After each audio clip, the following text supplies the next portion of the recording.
So I'd like to welcome everybody. We are at the 3 o'clock Central Coast Power and Nature meeting, and we have a great guest speaker today, Larry Kaplan, who I think we decided I have known for 20 something years now. And so we go way back to the Trust for Public Land days when we were both working out of the Southern California region.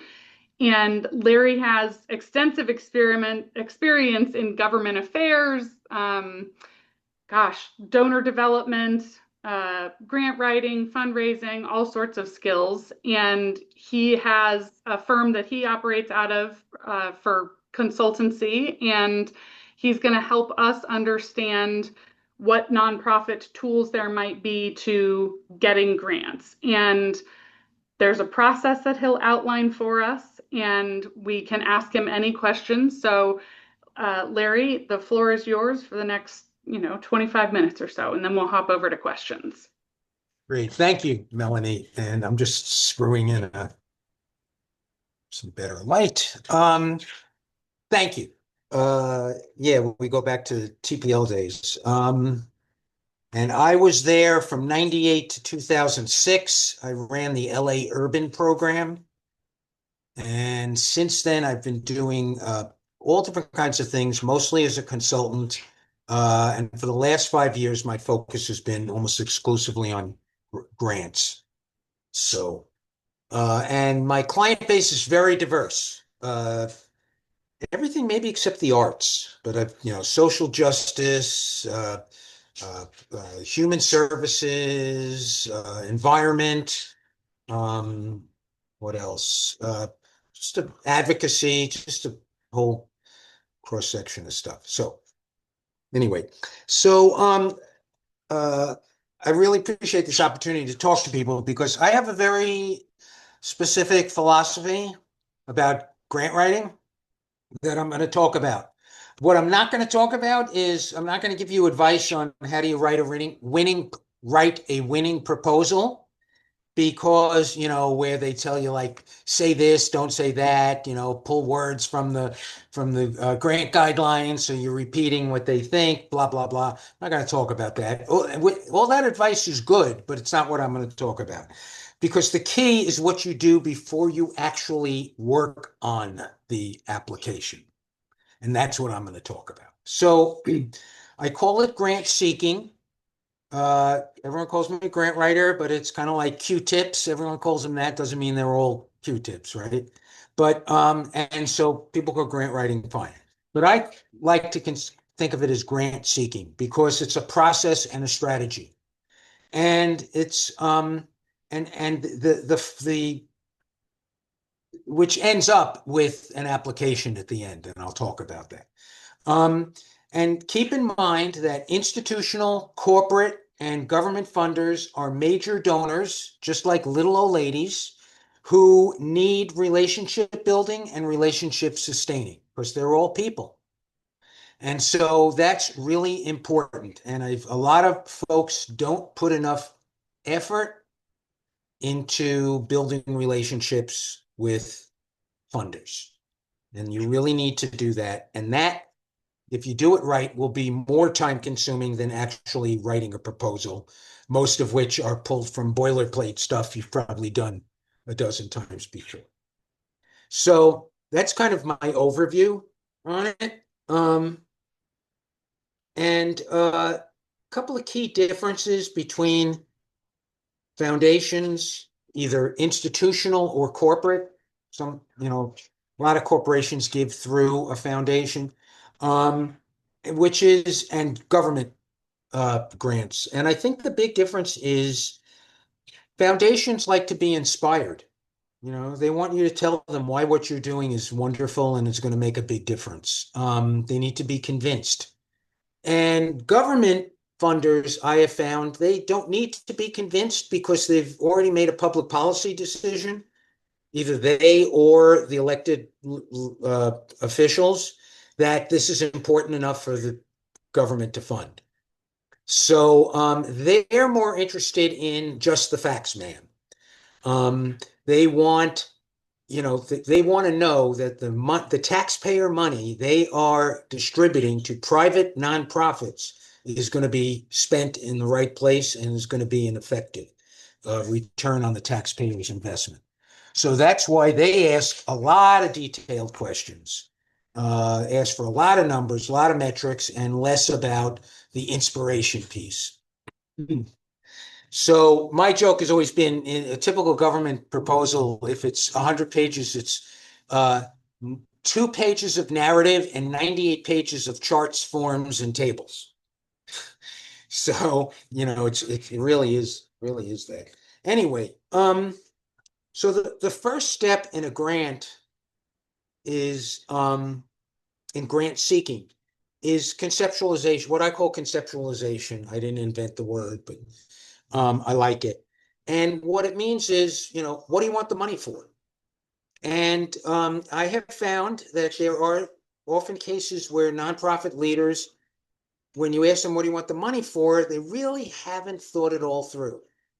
So you want to make sure that what you're seeking funding for is something you can do, that you have capacity for, that's consistent with your mission, and that resonates with your board, your policymakers. So a lot of times conceptualization and the community, of course, and a lot of times conceptualization is about getting together with your brain trust.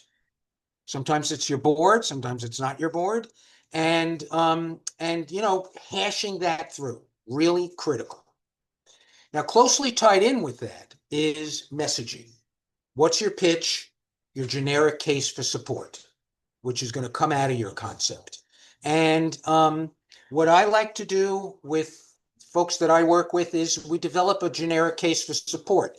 It might be really long because it might have everything but the kitchen sink in it, because it's designed for any possible funder for any particular area. And I live in a very busy neighborhood, so some guy on a motorcycle. So it's important that you have all that in the case for support. And what you're going to do is you're going to pull from it as you prepare specific applications and proposals. But meanwhile, it's all there as a template. And it really helps organize, your thinking, okay? And it helps organize your strategy, takes you to the next step. The next step is researching warm prospects. Now that means looking at your current and former funders and going to them and not saying, can you give me more money? But saying, you know, first of all, you should be in touch with your current and former funders. They should be on your newsletter list. And if they're big enough, they should be getting regular either emails, personalized emails, or phone calls from you. So, or, maybe somebody from your board or whatever. So you want to look at all those folks and see who they are. Could be a long list, could be a short list. And you want to have a strategy for each one. So and so, you're going to call them. And it might be thing, hey, you funded us a couple of years ago, wanted to just give you a progress report, tell you what we're up to. So you got to go beyond the required annual report, And again, it's because foundations are like major donors. Okay, they need to be cultivated and courted and sustained, just like an individual or a family foundation. So that's really important. The other warm prospect would be funders that you know and who know you, but have never funded you. Maybe you pitched them and you didn't get funded. But they know you because they read your proposal, they didn't like it, or maybe they liked it, but they didn't have enough money that year, all the usual reasons. So those are people, and you want to go back to them, and say, hey, we applied a couple of years ago. What's going on with you guys? Are you interested in still funding what we do, et cetera, et cetera? So you have to, put some time into your rap, your pitch to what you're going to say to them. If you can see them in person, great. Look, I'm a big fan of, this is fine, okay, but if they're local, take them to coffee, okay? Um, Community leaders who might have connections, elected officials who might have connection, especially for government grants, elected officials and their staffs, okay? The other thing to look for, some of this will come out of when you research cold prospects, but for starters, if you have colleagues at other organizations that have gotten gotten funding from certain funders, if you have if you have the kind of relationship with them where you can call them or take them to coffee, another excuse for coffee, and say, I see you get funding from ABC Foundation. Um, what do they do? How much do they give you? Blah, blah, blah. Do you think they'd be interested in us? And would you be willing to introduce me to the program officer that you work? And now you got a warm prospect. So you want to really focus on that first. I mean, concurrently, you could start researching cold prospects, but I have found that you learn a lot about who you are and what you do and who you might attract from talking to your warm prospects first. Okay? I had a client who, this was an approach I recommended. We never got to cold prospects.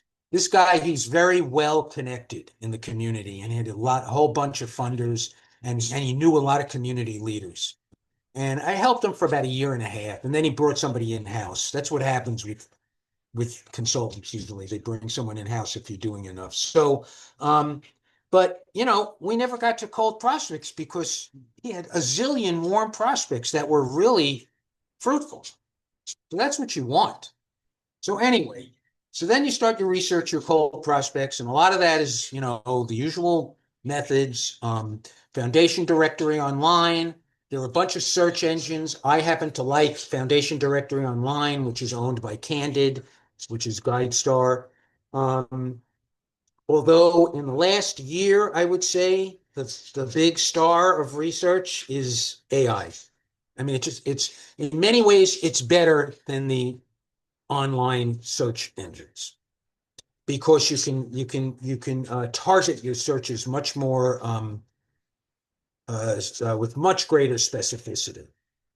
Um, and so, I strongly recommend you do that. I use the Google, I go to Google, their landing page, the homepage, and I click the AI tab, and then you just type in a question, who's funding conservation in San Luis Obispo County? And you get an answer. And it's, usually right. So, of course, you got to check it to make sure that it is right, but it's a great start. So I recommend looking at that. And that will also lead you to looking at the 990s of potential funders. When it comes to foundations, the bigger ones have very nice websites. Mostly they're BS. The best way to see what they will fund is to look at what they have funded. So that's the 990s. You can get that off of GuideStar. You can also get that from ProPublica. Although the downside of ProPublica is they only show you this year's 990s. So if you want to look historically, you really need GuideStar. Or you can go to the IRS site, which is a little clunkier, but it works.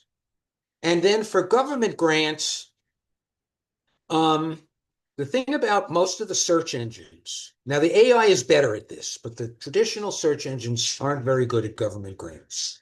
But it may not matter as much, and here's why. Federal grants, only one source. It's pretty much dried up for most stuff that you folks would be doing, although you never know. I get the grants.gov email every morning. And, in the old days, there were 30 no-fos on it. Today, there are 3. And it's all for stuff like the Department of Defense and our friends at the Department of Homeland Security. And so it's, not stuff that my clients are interested in. But that is it's historically been a source for federal grants. I don't see any federal grant making in an area that I'm going to work in for another 4 years, to be honest. Sad, but true. Um, Fortunately, we're in California that has a pretty progressive and robust grant making program, and there are a lot of state grants. There are a lot of the bond measure stuff, a lot of the uh, programmatic stuff. The best thing I've used has been the California Grants Portal, similar to grants.gov. You sign up for the stuff you're interested in, and it'll send you, every Monday you get a whole bunch of uh, um, they don't call them NOFOs. What do they call them? Notice of funding availability, NOFAs. Anyway, but it's the same thing. But and you can get all the state stuff. If you're working in other states, most of the other states have some similar. And that's it. You don't really use the search engine. The AI will show you the public funding though. And then, your local stuff, same thing. You're in certain county, uh, you know, Santa, San Luis Obispo County, you can Google and you can see what kind of grants the local county government is doing. So that's kind of where you get the cold leads. And that's it. At the end, you've got a bunch of applications that you're serious about submitting. Um, the application is like a transaction at the end of a long process. When you buy a house, you spend 6 months looking, 3 months in escrow, and then you have this closing, and that's what it's like. You know, and most of the heavy lifting is done before the application. Most, if you plan ahead, and also if you have a good taster support and a good template and previous applications that you're going to lift from, the application itself is not terribly difficult. And that's and then yes, that's basically it. I mentioned this morning, as I have found that federal grant making is easier to work on than state, because the feds do it themselves, and they're actually fairly uh, good from a technical administrative perspective. The state outsources most of their grant uh, management to submittable, and I think they're terrible. So, but that's life. So, anyhow, and that's basically, although not always. Now, I did a 30 by 30 for the Ocean Protection Council for a client, and there, I don't know if this was true for everyone, but for this particular program, it was done through an institute at UC San Diego. That's that's the link you got, and that's the website you went to, and that was the form you worked in. So it was not submittable, thank God. And anyhow, yeah. So I guess it varies, it'll vary. But yeah, it's just about relationships, and it's a lot of people don't want to hear that. You know, uh, look, a lot of people who are leaders in organizations, they come out of the field, they're passionate about the field. They tend to sometimes not be able to see the forest for the trees. They get hung up on how we do it rather than why we do it. Now, government grant makers, they want to know more about the how. But private foundations, they like to be inspired. They want to be inspired. Um, and um, and that's where the narrative comes in. With government grants, it's more about, like I said earlier, this you don't have to inspire me. We want to fund this. It's just a question of, are you the right organization to do it, because it's taxpayer money. So, I've done government applications. As you well know, they're super detailed. It's not like we're going to do 12, what do you call it? We're going to do 12 community meetings. That's not enough. Going to do 12. Here are the dates. Here's where they're going to be. Here's who's going to staff them. And here's what they're going to cost. Okay. Private funders, they don't usually want to know that. So, it's a different skill set, to doing a government grant. But anyhow, but the basic, message is the same. You got to demonstrate that you can deliver. So that's it in a nutshell.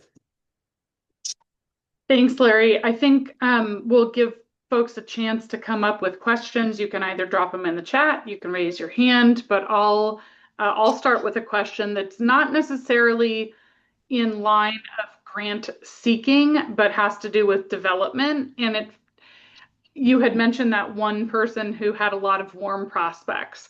What if we have warm prospects that are one person away? So we know somebody that knows that person.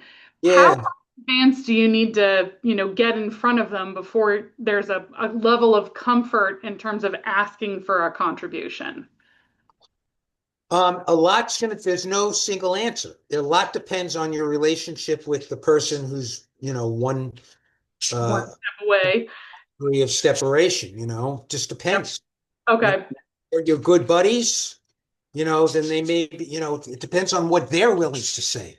And we've all been there, you have somebody who you say, "Oh, I see you get a grant from so and so. Would you introduce me?" And so one response is, here's their name and email address. Tell them I sent you. Okay, which is kind of like blowing you off, right? Number two would be they do one of those, Melanie meet Larry emails. That's nice. Okay.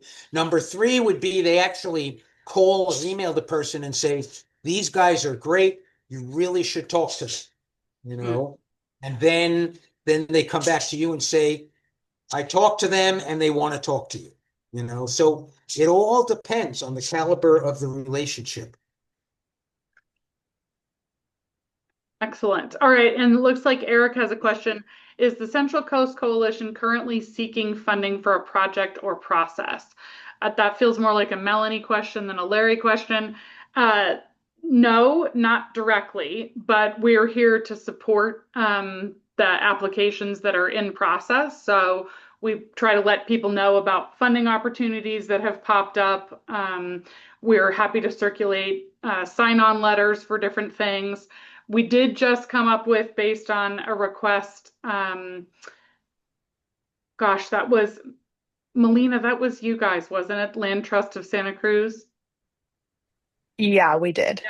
So the request was for us to write a power and nature letter of support for a grant application. And that literally prompted a 5-month discussion about what's appropriate or not. And what came out of that was it's probably not appropriate for power and nature itself to do it, but if you wanted to request something from the coalition, you could.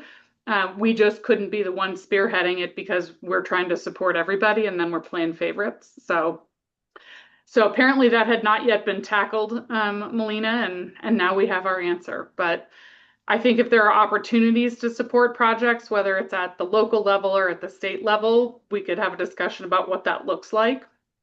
So, But this is a good place for me to interject the difficulty of fundraising for narratives. I mean, for collaboratives. mhm. Um, Sorry, it's getting late. Um, I have had collaboratives as clients. And I'll be frank, hasn't doesn't have the greatest track record. Um, There's a couple of built-in problems when you fundraise for collaboratives, either grant seeking or major donor fundraising. First of all, collaboratives are usually the leadership is made up of representatives of different groups, and everyone probably has their own priorities and funding objectives, et cetera, et cetera. So there's a potential for conflicts.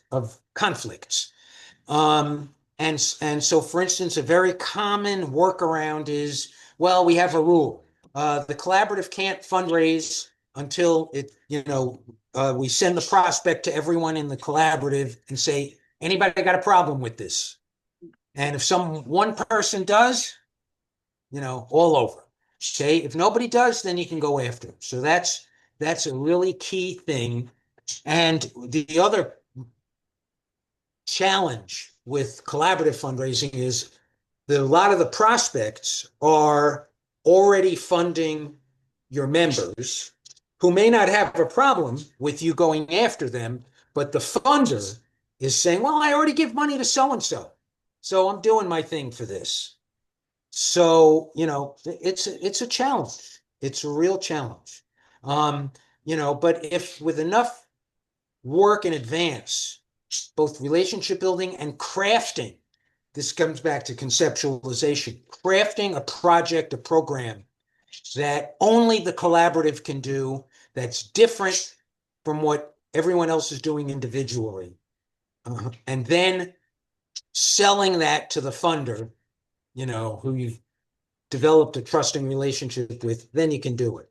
It's hard though. Excellent. Any other questions from folks? Generic, specific?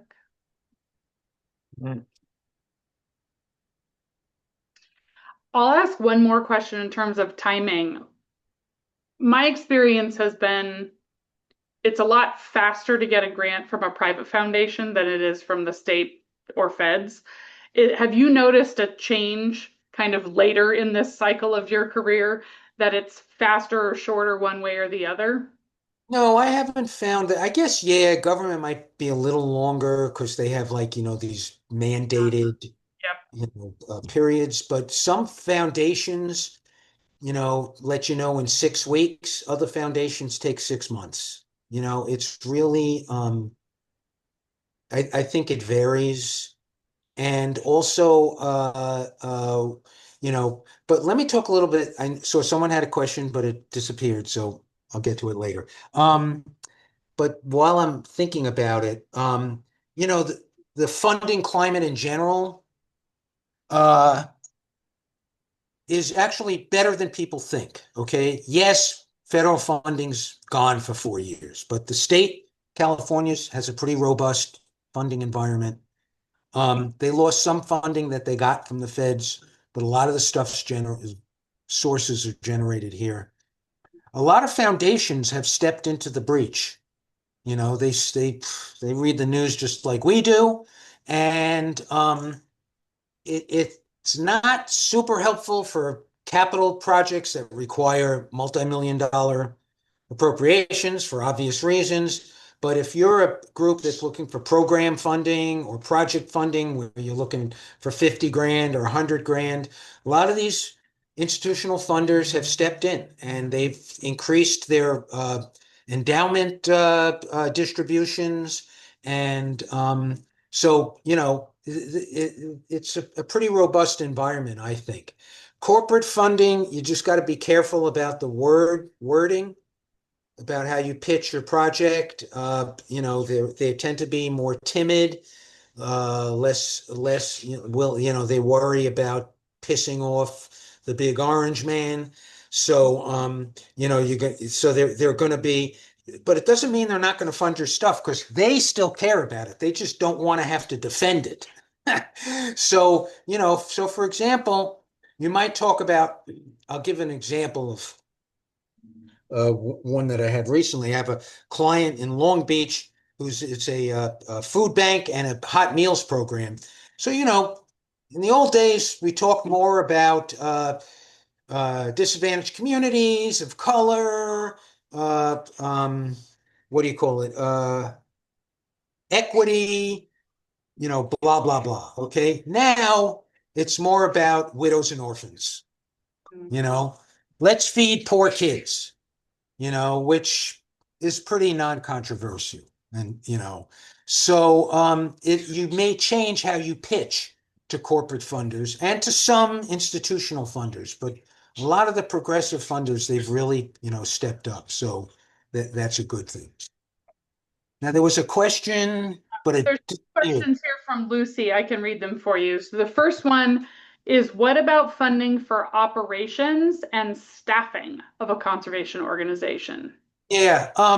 First of all, I have, especially since the pandemic, that for some reason that was a catalyst. private funders are more open to funding general operating support. There's more openness to that, more openness to what they call capacity building, which is kind of a fancy way to say general operating support. And so, the climate's better for that.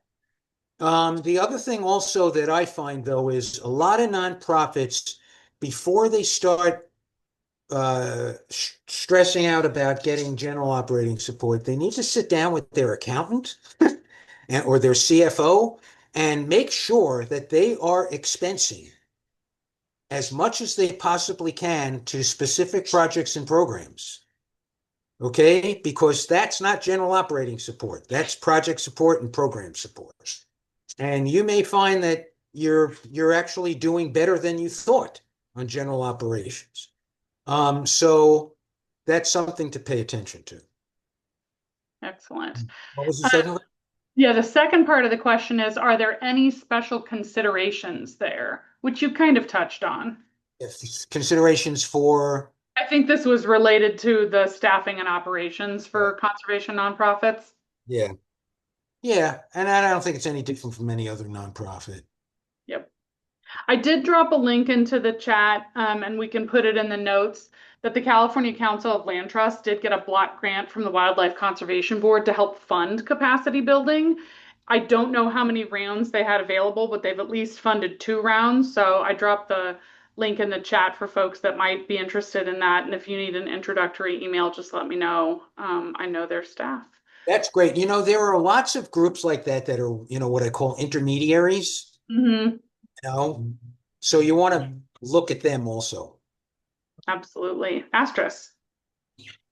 Yeah, I want to ask, what are some key factors that I know you said to first, of course, start looking into our warm prospects and making sure that we're working those. But what do you think are some key factors that make up a good cold outreach pitch? Like when you're reaching out to organizations, because some things that I see often when I look at organizations is that they're saying, do not reach out to us, like absolutely do not. So there's a good number of those. So let's say you still decide to go ahead and reach out to them, or maybe an organization doesn't have that caveat posted on their website. What would you recommend in our approach? Yeah, you don't want to take no for an answer. Couple of things. There are a lot of funders that say no unsolicited applications, but that doesn't mean no unsolicited inquiries.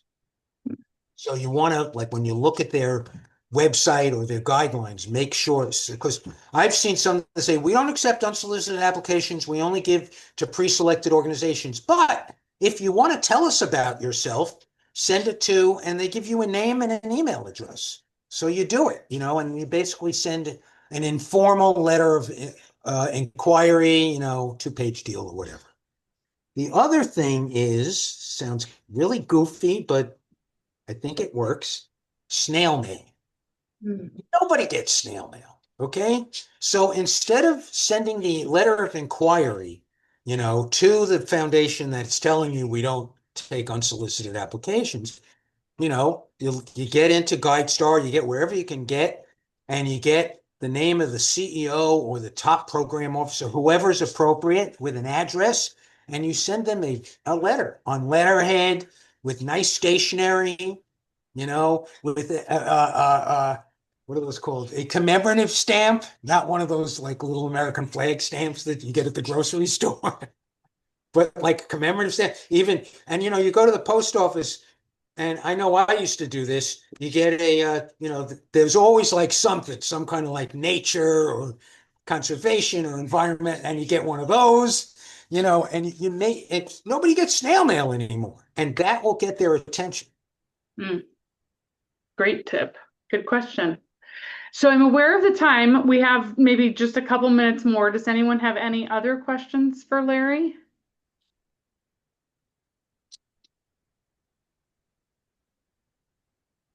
Not seeing anyone. All right, Larry, thank you so much for your time. We Sure, really yeah, thank you, and I'm happy to do this. And good Great. luck.